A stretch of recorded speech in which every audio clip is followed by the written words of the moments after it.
छित जल पावक गगन समीरा,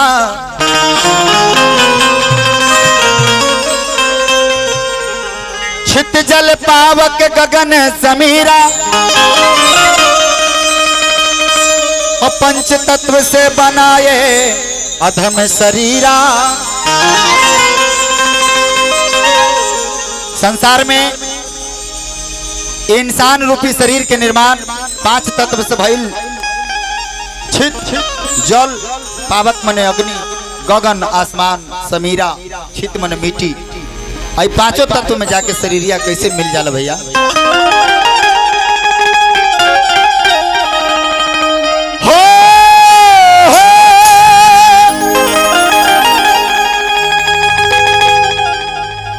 माटी के होई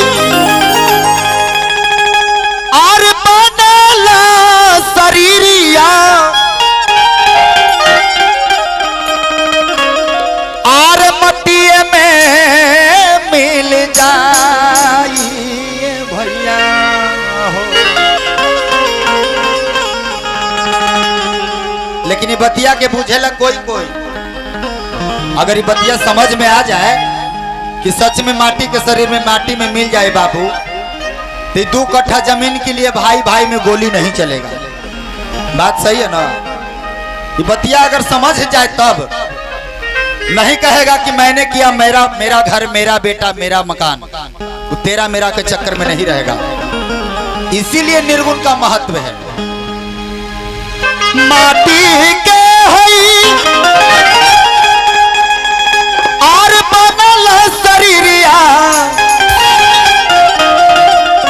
मटिए में मिल जाइए भैया।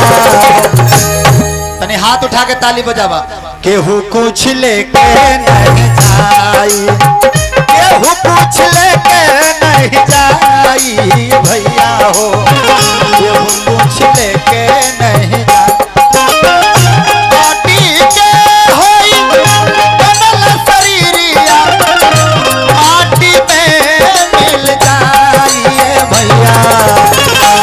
सच्चे दरबार की कुछ लेके जाए के बाद दीदी ना ना तनी इधर भी तनी दिखा दीजिएगा। सब लोग तनी हाथ उठाइए। देखो सबके वीडियो बनाता, ताली बजावा भैया। सब कोई नजर है वो टीवी में बिहार। ताली बजा के केहू कुछ लेके नहीं जाई, केहू कुछ लेके नहीं जाई भैया हो। केहू कुछ लेके नहीं जाई।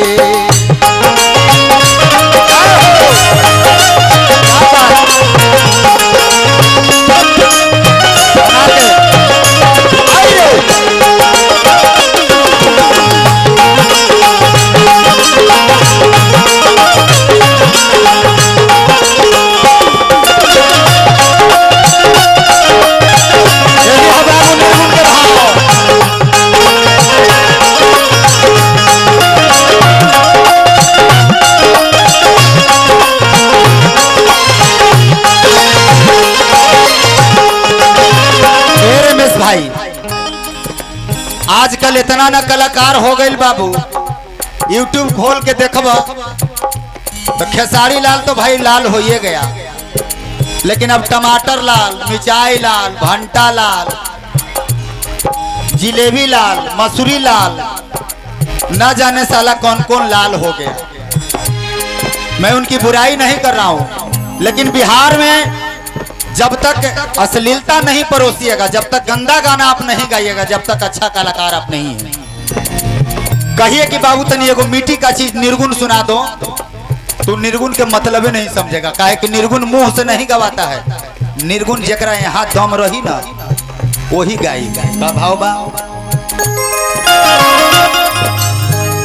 चार कहरिया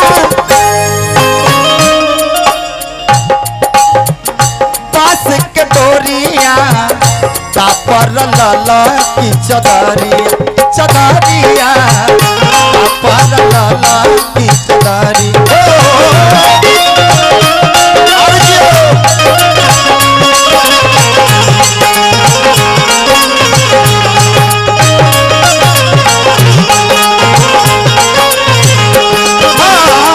चार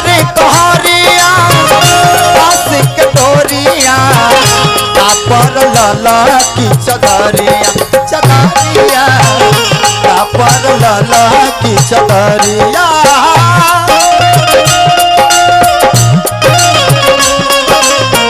वही मीठा मीठा गाली बजते रहेगा बाबू।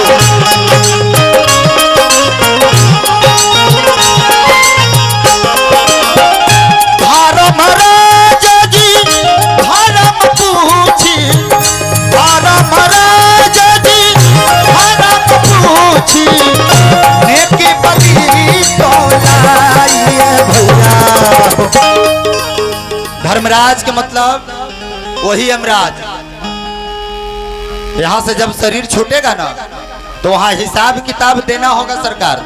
ये मत सोचिए कि वहाँ यहाँ के कोर्ट में तो 10-20 हजार रुपए दे के छूट जाइएगा, लेकिन कभी नहीं लिखा।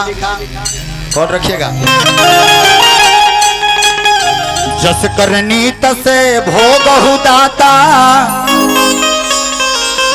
अनरक जात फिर क्यों पछताता।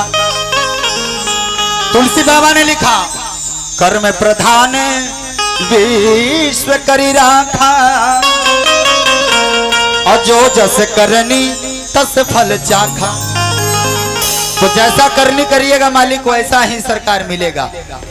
देखते हैं हर कोई लिखता है कि स्वर्गीय, एक आध गो नरकीय कहीं देखे हैं कि नरकीय फलना यादव फलना सिंह, सब स्वर्गीय। तुम कैसे जानता है रे कि स्वर्ग में चल गया वो? आप कैसे जानते हैं कि वो स्वर्ग में चल गया? कभी कभी लाइन काट दिए ना, कर्म प्रधान है ना। अब कोई गुंडा हरामी आदमी मर गया, उसको लिखेगा परिवार वाला कि स्वर्गीय। कैसे भाई?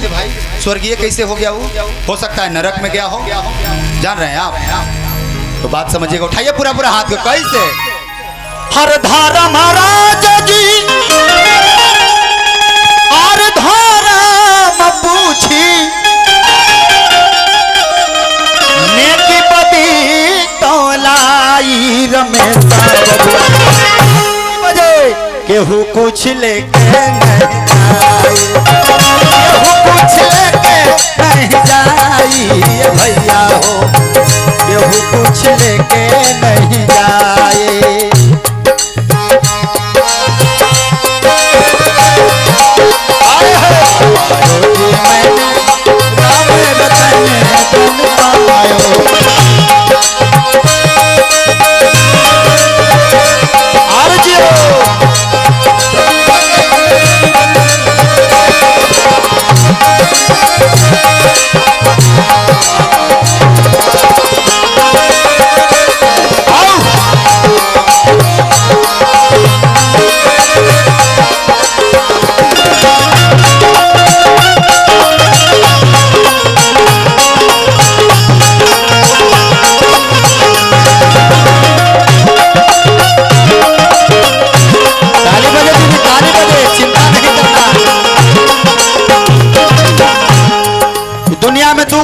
मिलेला बाबूजी, एक रास्ता धर्म, दूसरा अधर्म।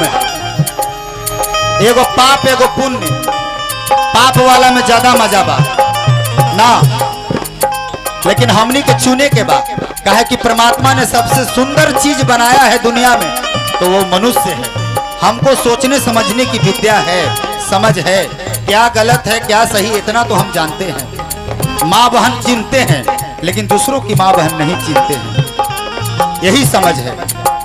तो समझना चाहिए बाबू हो। पापा और पुण्य तू ही गोटा करिया, जीवन जे कर मुसाफिर, मुसाफिर जीवन जे कर मुसाफिर।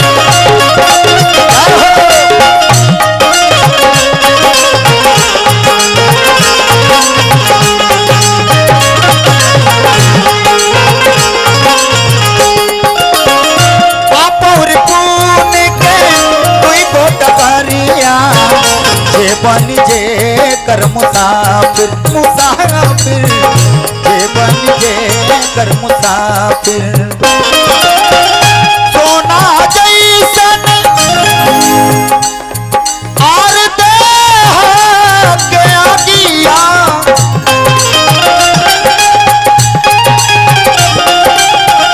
सोना जैसन देह के आगिया, देहला राख बना हो। सोना जैसन देह, इस शरीर से कितना लोग के प्यार बा, लेकिन ये 5 तत्व में जब विलीन होता है, अगर सांस चल रही है, वो कांटा भी चुभ जाए तो पूरा बॉडी हिल जाता है, लेकिन जैसे ही सांस निकलती है, अपने घर के लोग बड़े आराम से 3 घंटा कोई टाइम नहीं देता है। सरकार प्रमाण है कि चिता जलने में 3 घंटा समय लगती है, लेकिन 3 घंटा भी कोई टाइम नहीं देता है। कोई कोई तो खोजे लगता है कि जल्दी कर, मिल तो हो कन्हू व्यवस्था हो। अरे बड़ी घरे काम रह गए मर्दे, कितना देरी लगती है। बताइए किसको आप कहते हैं कि मेरा है संसार में, जो आपको डेड बॉडी चलाने के लिए 3 घंटा टाइम नहीं दे रहा है, और दे भी रहा है तो पहले व्यवस्था खोज रहा है कि है हो मिला है कन्हू मथवे धैले मर्दे, हमरा ये सब देखल जा, बहाना कर रहा है न जी। जब तक उसको नहीं मिलेगा दारू, जब तक ओकरा कुछो न ठीक लगेगा, दारुए की निशा में बेचारा झूठो मूठो रोवेगा। इसीलिए कवि ने कहा कि गांव समाज रोवेगा 4 दिन, भाई रोवेगा 10 दिन, मित्र रोवेगा 5 दिन, और सबसे अधिक अगर दुनिया में कोई रोती है तो वो माता है, जो बिना स्वार्थ के रोती है। बात अच्छा लगे तो थोड़ी तालियां चाहूंगा। सब लोग आपके स्वार्थ के लिए रोवेंगे। बाबूजी नौकरी करते थे, मर गए, बेटा इसलिए रो रहा है। आए बाबा, अब तो 50,000 पेंशन बंद हो गया, अब के देगा रे। माई चली गई, मास्टरनी थी, अब के देगा। लेकिन बेटा अगर चला जाए तो माँ बिना स्वार्थ के रोती है। कैसे बाबू? सोना जैसन और देह के आगिया, दिहला राख बनाई भैया।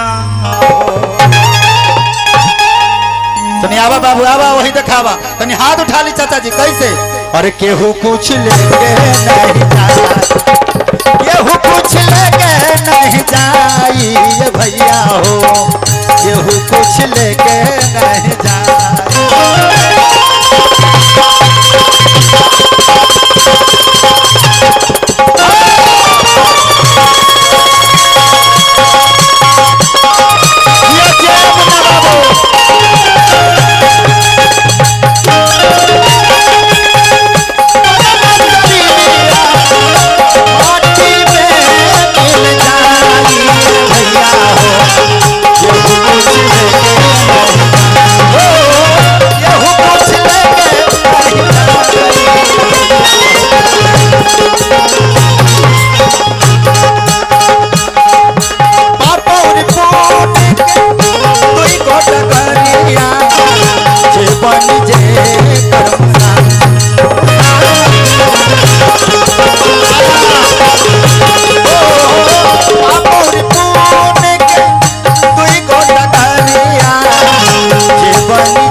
अच्छा लगल तो एक बार ताली बजा दीजिए सरकार आप लोग। धन्यवाद। हर हर महादेव।